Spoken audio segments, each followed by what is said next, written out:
Good morning everyone, NS Bengali ব্লগে তোমাদের অনেক অনেক স্বাগত আর অনেক অনেক ভালোবাসা দিয়ে আজকের ভিডিওটা শুরু করছি।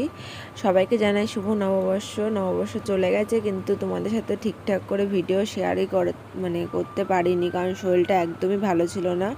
ওই জন্য বলো তো কি এডিট করা একটু টাইম পাইনি। শরীরটা এতটাই খারাপ ছিল যে তোমাদের সাথে যে ভয়েস ওভার দিয়ে একটু কথা বলবো, গল্প করব, ভিডিও করব, সেরকম অবস্থাতেই আমি ছিলাম না একদমই। তো যাই হোক, এখানে দেখো ঘুম থেকে উঠে এখন বিছানা গুছিয়ে নিচ্ছি। আর নববর্ষ বলে এবারে একদমই মনে হচ্ছে না, কারণ দেখো নববর্ষে কি হয়, নতুন নতুন জামা কাপড় পরে সবাই ঘুরে বেড়ায়, ভালো লাগে। আর ময়ূরপঙ্খী স্পেশালি দেখতে যাই, কিন্তু এই বছর আর আগের বছর এই দুটো বছরে কিন্তু আমি ময়ূরপঙ্খী দেখতেই পারলাম না। বিয়ে করে আসার পরে আর যেতে পারিনি ময়ূরপঙ্খী দেখতে, আর এখন তো আরোই যেতে পারবো না, কারণ শনিবার পড়েছে। ওই শনিবারে তো যাওয়াই যাবে না ময়ূরপঙ্খী দেখতে যেতে, এটাই হচ্ছে কষ্ট আমার। ওই জন্য আর মনে হচ্ছে না পয়লা বৈশাখ। আর কিছু কেনাকাটিও করিনি। কেনাকাটি কি করব বলো, এমনি সামনে এখন খরচা রয়েছে, টাকা লাগবে। ওই জন্য বলো তো কি এখন খরচা করতেও আর কি ভয় লাগে। আর তার মধ্যে সাদে আমি এক গাদা নাইটি পেয়ে গেছি, তো নাইটি কিনাও লাভ নেই, ফালতু পরেই থাকবে। আর শাড়ি তো আমি পরিই না, খুব কম, এদিক ওদিক গেলে দরকার ছাড়া আমি শাড়িটা পরিও না। তো ওই কারণে যেন শাড়িও নেবো না। তোমার দাদাভাই জিজ্ঞাসাও করেছিল যে নাইটি নেবা কি না, কিন্তু আমি বললাম যে না, ঘরের মধ্যে এক গাদা নাইটি রয়েছে, আবার নতুন করে নাইটি নিয়ে কি করব বলো। তো ওই কারণের জন্য এবারে পয়লা বৈশাখটা এভাবেই কাটিয়ে দেব, কিছুই নিলাম না। আর সব থেকে মনটা খারাপ হয়ে রয়েছে, কারণ ময়ূরপঙ্খী দেখতে যেতে পারলাম না, এটাই হচ্ছে কথা। প্রত্যেক বছর বলতো কি বিয়ের আগের কথা বলি, ময়ূরপঙ্খী দেখতে যেতাম রাত্রেবেলা করে, সবাই মিলে, বন্ধু বান্ধব, বাড়ির লোক, মামি যেত, সবাই আর কি একসাথে যেতাম দেখতে। খুবই ভালো লাগতো, সবাই মিলে গল্পও হতো, ময়ূরপঙ্খী সাজানোটাও কিন্তু খুব ভালো লাগে, কত লাইটিং ফাইটিং হয়, তাই না বলো। কিন্তু কিছু করার নেই, মনটাই পুরো একদম খারাপ এবছরে। কি আর করব, তাও বলছি, কারণ প্রথম দিন তো যতই হোক মন খারাপ করলে চলবে না। আর ঘরের কাজকর্ম তো থাকেই বলো টুকিটাকি, তো সেগুলো এখন সেরে নিচ্ছি, বাসি কাজগুলো। আর ভাবলাম একটু তোমাদের সাথেও শেয়ার করি, কারণ আজকে বলতো কি কতদিন পরে এসেছি তোমাদের সাথে আর কি শেয়ার করতে। কদিন যে তোমাদের সাথে গল্প করতে পারিনি, কোনো কিছু শেয়ার করতে পারিনি, তো মনটাও ভালো লাগে না। এমনি তো শরীরটা খারাপ ছিল ঠিকই, কিন্তু তোমাদের সাথে না কথা বলতে পারলে, না সে দেখা করতে পারলে আমার মনটাও কিন্তু আরোই ভালো থাকে না। তো কিছু করার ছিল না, এরকমই পরিস্থিতি ছিল, এতটা শরীরটা ভালো ছিল না যে তোমাদের সামনে আসার মতন অবস্থাতেই আমি ছিলাম না। তাই অনেক দিন পরে চলে আসলাম আবারও তোমাদের সামনে। তো ভালো লাগে বলো তো কি, তোমরা যখন কমেন্ট করো আমার, তখন ওই কমেন্টগুলো পড়ে না আমার মনটা আরও বেশি খুশি হয়ে যায়। কিন্তু এই কদিন যেহেতু ভিডিও ছাড়িনি, তো তোমরা কোনো কমেন্টও করোনি, কারণ ভিডিও তো ছাড়িনি না, তোমরা কমেন্ট কোন ভিডিওতে করতে। তো ওটার জন্য আরও মনটা খারাপ ছিল। ভিডিও আমি কিন্তু সবসময় বলো তো কি ঘুম থেকে উঠলেই রাত্রেবেলা সবসময় ফোনটা আমি চেক করি যে কে কখন কমেন্ট করছো, আর কি আমাকে কি কমেন্ট করেছো। আমি কমেন্ট পড়তে তোমাদের অনেক পড়তে ভালোবাসি আর কি। তোমরা যখন কমেন্ট করো আমি আগে খুঁজে বেড়াই যে তোমরা কখন কমেন্ট করবে, সেই কমেন্টগুলো আমি পড়বো। আর পড়ে আমার মনটা আরও বেশি খুশি খুশি হয়ে যায় যখন তোমরা বলো যে ভিডিও দেখতে খুবই ভালো লাগে। তো এটাই হচ্ছে কথা। আর এদিকে চলে এসেছি দেখো বাসন মাজতে, ওদিকে জামা কাপড়টাও মেলে নিলাম আর কি। লুঙ্গিটা আর প্যান্টটা ভেজে থাকে প্রতিদিনই, ওটা সকালবেলা ডিউটি আমার মেলা, কারণ ওটা আবার বেলা হলে তোমার দাদাভাই বাবা তারপর স্নান টান করে, তো স্নান করে আবার পরে, ওই জন্য ওটা সকাল সকাল করে যদি না মেলি ওটা শুকাবে না। তো এটা হচ্ছে কথা। আর এখন এই কদিন ধরে যা কড়া রোদ উঠছে, শুকাতে বাধ্য এখন। আর কি বলবো, শুকানো নিয়ে কোনো অসুবিধা নেই। আমি যখন স্নান করে এসে মেলে দিই, বেশিক্ষণ লাগে না শুকাতে, উল্টে পাল্টেও দিতে হয় না, কড়া রোদে পুরো একদম শুকিয়ে যায়। তাও আর কি উল্টে পাল্টে দিলে কি হয়, নাইটিগুলোর রঙ আর কি ওঠে না, কারণ রঙটা আর কি নষ্ট হয় না, কারণ যেহেতু পুরো একদম চড়া রোদ।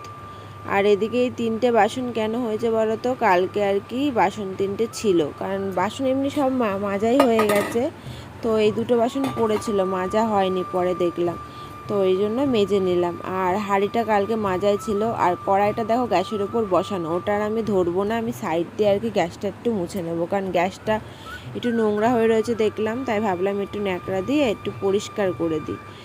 আর গ্যাসের ওপরে যে কড়াইটা রয়েছে, কালকে একটু ভাজা করা হয়েছে রাত্রেবেলা, একটু তেল ছিল কড়াই, ওই জন্য আর কি কড়াইটার মাজা হয়নি।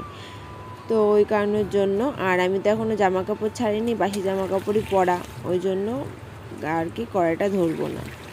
তো যাই হোক, আর এদিকে তারপরে চলে আসলাম জামা কাপড় ভিজাতে। তো সার্ফের গুঁড়ো দিয়ে এখন জামা কাপড় ভিজিয়ে নিয়ে কাচবো।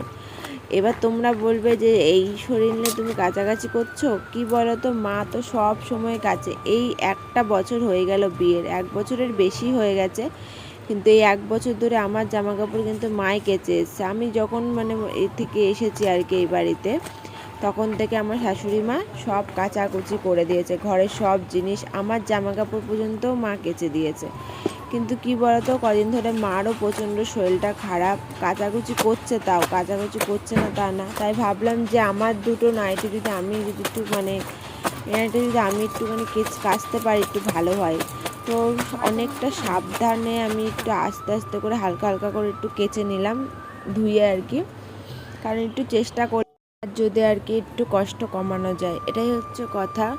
তো যাই হোক, কাচাকুচি করে নিয়ে আর কি জামা কাপড়টা মেনে নিলাম। বেশি জোরে জোরে প্রেশার দিয়ে কাচিনি, হাত দিয়ে ডলা দিয়ে আর কি তোলার চেষ্টা করেছি নোংরাগুলো, এটাই হচ্ছে কথা।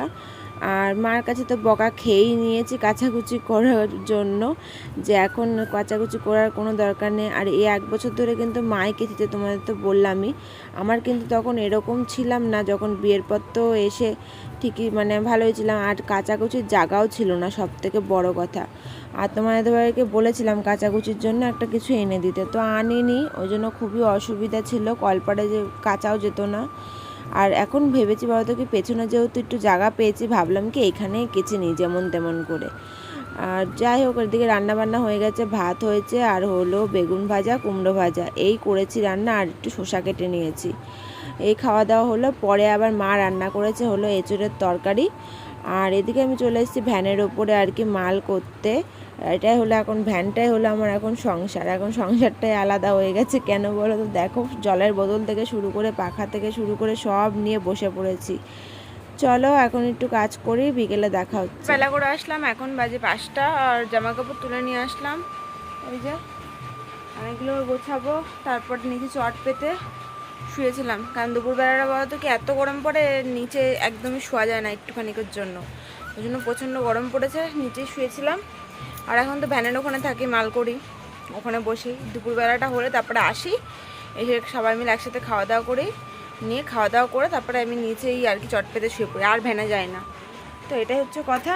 আর তোমাদের ভাই প্যান্টটা ভেজা, ওই জন্য এটা আর কি চেয়ারে মেলে দিলাম, শুকিয়ে যাবে, শুধু আর কি গিটগুলো আর কি শুধু ভেজা রয়েছে। আর এখন চটগুলো তুলে ওই যে বন্টি মাল দিয়ে গেছে সকালবেলা, ওটা আর গোছানো হয়নি। ওটা এখন কী করবো বলো তো, খাটের কোনার সাইড করে সব গুছিয়ে রেখে দেবো, তোমার দাদা ভাই আসলে তারপরে আর কি সব বস্তায় পুড়বে, কারণ বস্তায় গোছাতে হবে। কারণ দেখছো টেবিলটার কি অবস্থা, দেখো টেবিলটা পুরো একদম জাম হয়ে রয়েছে। সব যদি এখন বস্তা না তোলে না, তাহলে খুব সমস্যা হয়ে যাবে, সব হুড়মুড়িয়ে পড়লে একদম যাচ্ছে তাই অবস্থা হয়ে যাবে, বুঝতেই পারছো। ওই জন্য ওকে বলেছি তুলতে। আর ওরও আজকে খাটাখাটনি বেশি পড়ে গেছে, জানি না রাত্রেবেলা এসে পারবে কি না বস্তা ফাঁকা করতে, ফাঁকা করে তুলতে, কারণ আজকে আমার মশলা দিচ্ছে।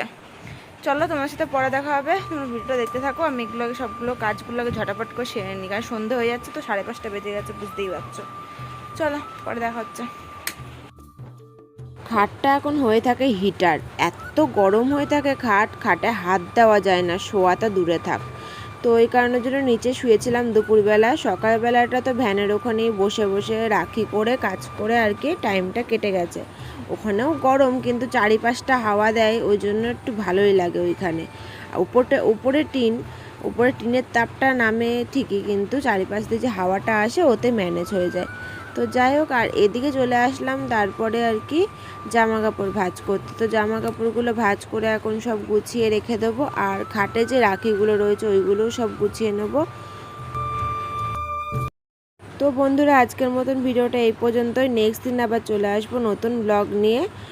আর সবাই সুস্থ থেকো, ভালো থেকো। আজকের মতন টাটা।